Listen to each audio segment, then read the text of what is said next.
Baik, selamat sore. Assalamualaikum warahmatullahi wabarakatuh. Kita sampai pada materi keempat, pertemuan keempat di mata kuliah bahasa Indonesia ini. Oke, baik. Ini adalah pembahasan mengenai ejaan, teman-teman. Jadi, ini adalah ejaan yang pernah berlaku di Indonesia.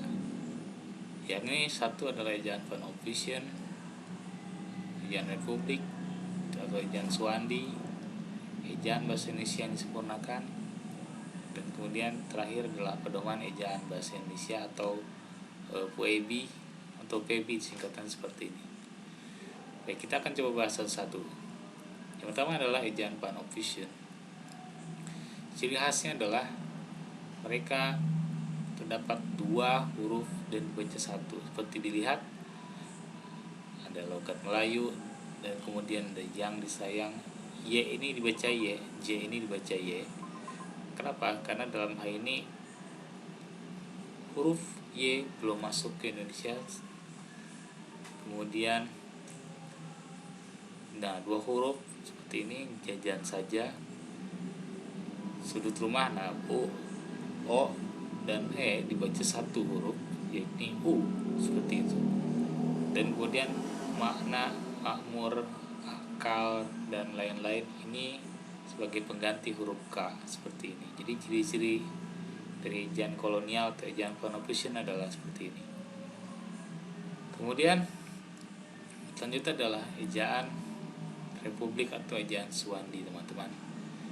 Yakni pada tahun 1947 sampai 1972 jadi selesai ejaan Van Ophuijsen, maka Pak Swandi atau ejaan Swandi kemudian berlaku. Ini adalah seorang Menteri Pendidikan dan Kebudayaan pada era itu, di mana dia mendirikan atau selama ini berperan penting dalam pendidikan di Indonesia. Baik, ciri-cirinya adalah sudah ada pengganti huruf O dan E yakni sudut rumah seperti ini. Jadi ada huruf U di situ. Kemudian ciri-ciri yang lain adalah sudah ada penggunaan huruf K seperti kata makna, akal, rakyat, dan sudah penggunaan huruf ulang seperti ini, yakni makan-makan, lari-lari, tidur-tidur, seperti itu. Dan ini adalah bentuk-bentuk pengulangan yang akhirnya ada huruf atau dalam hal ini angka 2. Dan kemudian ada penulisan yang di atas dan di dalam ini masih disatukan, teman-teman. Jadi teman-teman yang masih menggunakan kata petunjuk di atas atau di dalam masih disatukan, maka terpengaruh dari ejaan ini.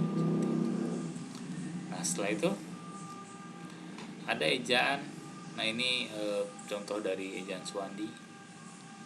Kemudian ejaan yang disempurnakan atau EYD dibuat oleh Harto saat itu pada tahun 1972 dengan ciri-cirinya seperti ini. Sudah dipisah, artinya bentuk ulang, tulis ulang lagi. Dimakan-makan, lari-lari, dimakan, bentuknya disatukan karena dimakan itu adalah bentuk kata kerja, teman-teman. Jadi dimakan ini adalah bentuk kata kerja. Nah, kemudian makanya disatukan di dan makannya. Kemudian di atas, di dalam kok dipisah, Pak? Iya, karena ini adalah kata tempat atau kata petunjuk. Saya tulis ke tempat aja deh, nggak bisa. Di dalam itu juga kata-kata petunjuk atau kata tempat, seperti itu.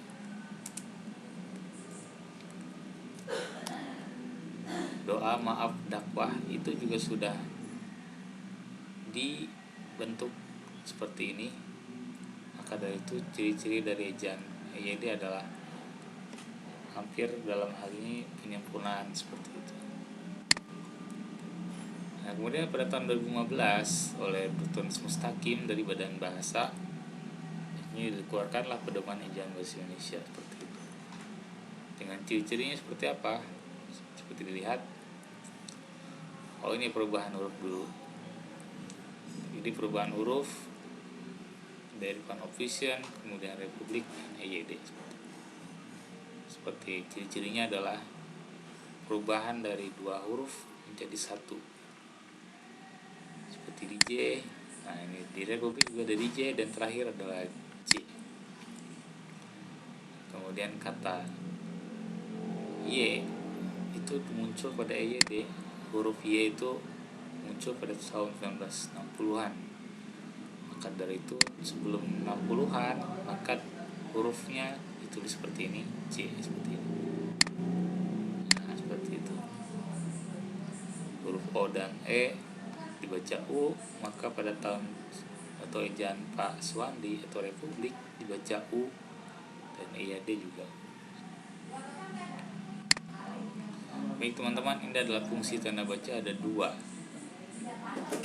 yakni memberikan markah, kemudian memberikan keteraturan dan konsistensi dalam penulisan, seperti itu.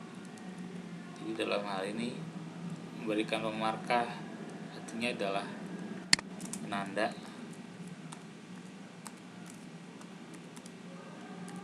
dan kemudian agar memberikan keteraturan itu maksudnya adalah memberikan sebuah konsistensi dalam menulis, seperti itu. Baik, kemudian yang paling awal saya akan bahas masalah huruf kapital. Jadi teman-teman, huruf kapital dipakai sebagai huruf pertama pada awal kalimat, seperti ini. Kalian sudah ngerti konsepnya, ada? Pasti pada awal kalimat itu ditulis huruf kapital.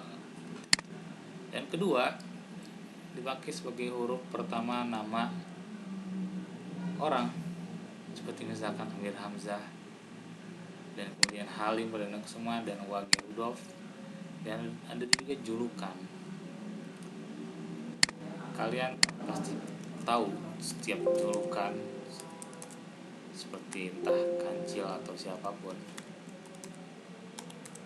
dia mempunyai julukan. Nah, maka dari itu ditulisnya pun menjadi huruf kapital.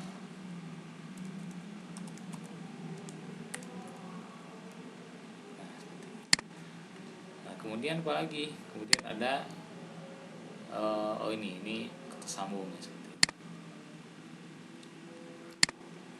Baik teman-teman, untuk julukan atau dalam hal ini nama lain dari Tuhan itu adalah Sang Pencipta. Untuk menghormatinya maka kita menulisnya huruf kapital seperti ini. Banyak lagi ya nama lain dari Tuhan, mungkin kalian tahu. Nah, seperti ini.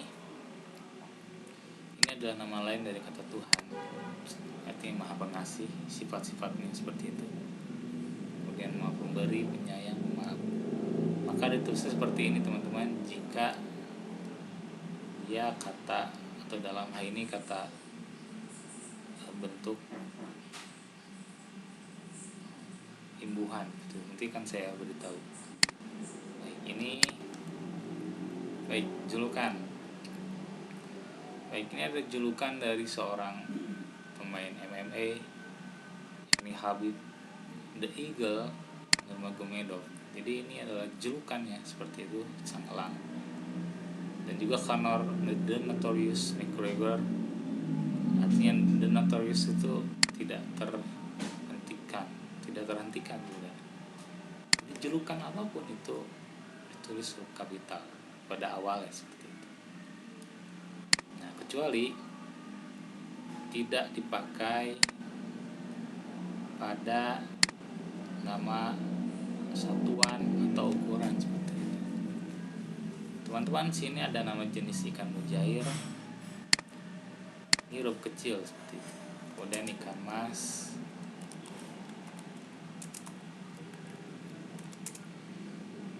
dan kemudian ikan yang lain-lain seperti ini. Dan ini adalah satuan dari diesel itu jenis mesin ya,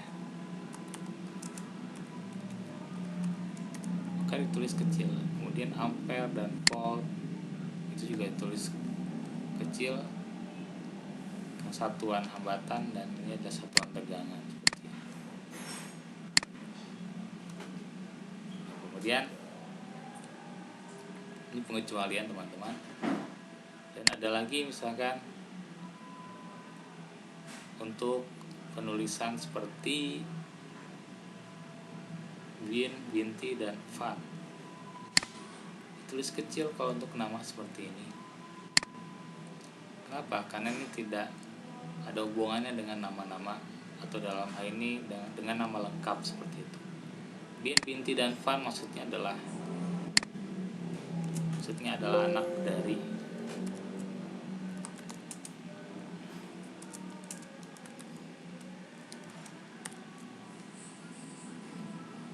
jadi Abdurrahman bin Zaini maksudnya adalah Abdurrahman anak dari Bapak Jaini seperti itu. Sama dengan Van, itu juga anak dari Pak Vision. Charles Adrian itu adalah anak dari Bapak Vision.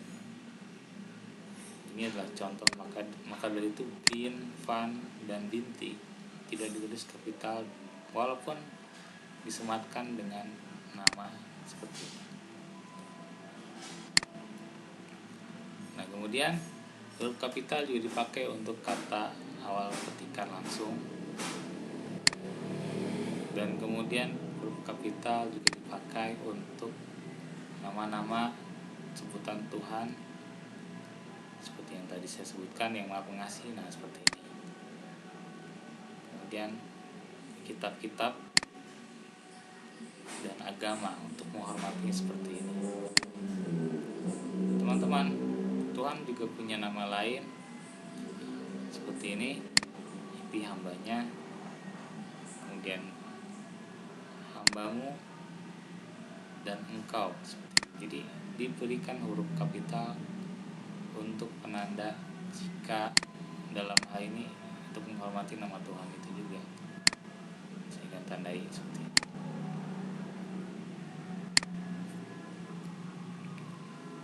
Apa yang disebut?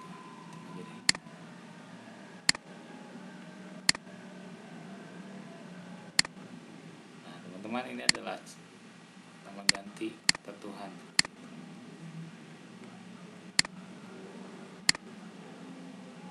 Teman-teman, huruf kapital juga dipakai untuk nama seorang dan gelar kehormatan yang seperti ini.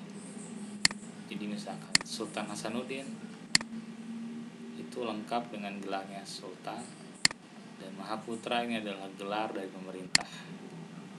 Mahaputra Yamin, kemudian Haji Agus Salim. Nah, teman-teman harus lengkap jika menulis gelar dan namanya.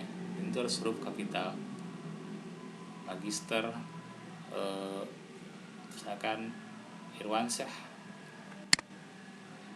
ini adalah nama dan gelarnya juga, Magister Humaniora seperti itu. Dan kalian juga nanti kalau lulus juga ditulis lengkap dan tulisan kalian kapital di awalnya, di setiap huruf awal dari nama kalian seperti itu. Dan yang B, huruf kapital juga dipakai sebagai huruf pertama unsur nama, gelar kehormatan, keturunan pada saat sapaan atau permintaan. Kapan datang Raden? Ini adalah bentuk sapaan kepada seorang yang punya gelar Raden, maka ditulis huruf kapital. Kemudian boleh kami mendengar saran Kiai. Kemudian kami mohon nasihat Buya. Ini adalah bentuk-bentuk dari penghormatan sebenarnya. Gitu. Baik.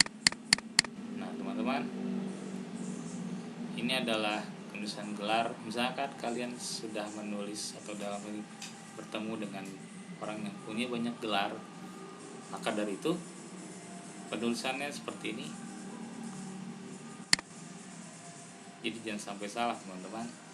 Maka dari itu ada kaidahnya dalam menulis. Ini gelar yang berlapis-lapis ini. Profesor juga, uniskosa juga seperti itu. Baik, teman-teman, kalau menulis nama sebuah buku atau dalam hal ini nama jalan, maka harus dikapitalkan seperti ini. misalkan Laksamana Muda Hussein Negara itu adalah seorang perwira dari daerah Periangan. Kemudian Proklamator Republik Indonesia ini juga adalah sebuah nama atau gelar kehormatan. Kemudian Sekretaris Jenderal Kementerian ini juga adalah sebuah gelar kehormatan juga atau jabatan di pemerintahan. Dan terakhir adalah Gubernur Papua Barat, ini adalah gelar atau kedudukan di daerahnya seperti itu. Teman-teman, ini sudah jelas dalam hal ini misalkan kebudayaan Indonesia.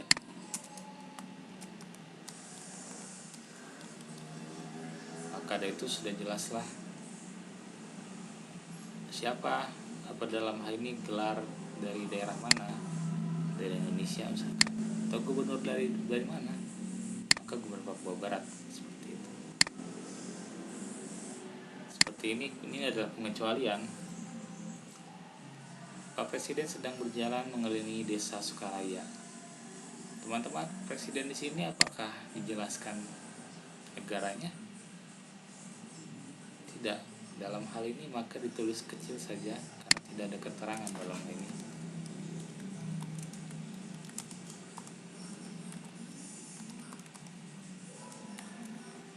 Maka boleh jadi ditulis kecil saja seperti itu.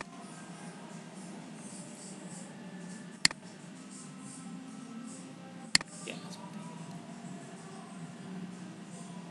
Dan teman-teman, ini dalam penulisan suku, banyak suku di Indonesia dan juga bahasanya juga. Maka dari itu ada sejumlah suku dan kita menulisnya dengan kapital di huruf awalnya. Jadi Eskimo, kalian tahu tinggal di mana? Daerah kutub tepatnya. Suku Dani itu di daerah Papua, suku Dayak daerah Kalimantan, dan bahasa Indonesia inilah yang kita pakai hari ini itu adalah jenis bahasa yang dari negara Indonesia. Pengecualian juga ada. Kalian lihat di sini, ini adalah pengecualian dari penulisan huruf kapital seperti ini. Jadi ke-Inggris-Inggrisan dan ke-Jawa-Jawaan, walaupun sudah masuk dalam kata, maka tetap ditulis huruf kecil karena dia sudah masuk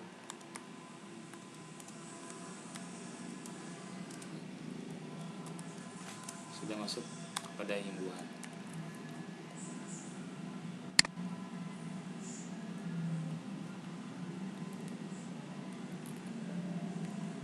Nah, ini adalah suku Jawa. Jadi contohnya seperti ini.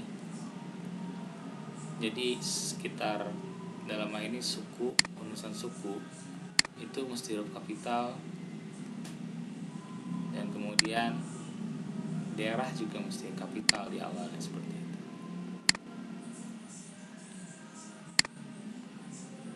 Dan ini adalah bagian dari padanan bahasa Indonesia.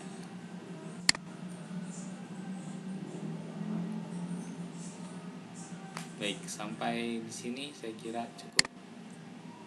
Saya akan lanjutkan dan kemudian silakan kalian kerjakan terlebih dahulu soal di bagian sebentar. Baik, silakan kerjakan di halaman 70.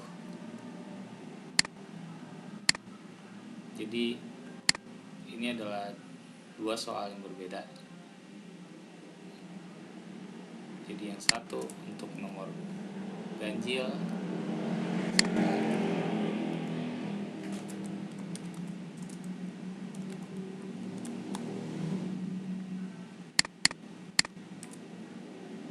satu lagi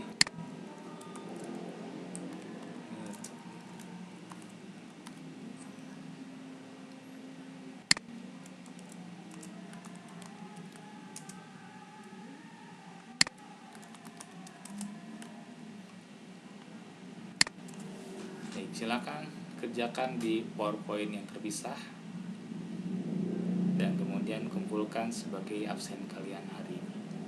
Terima kasih. Jika ada pertanyaan silakan di WhatsApp grup. Oke, wassalam.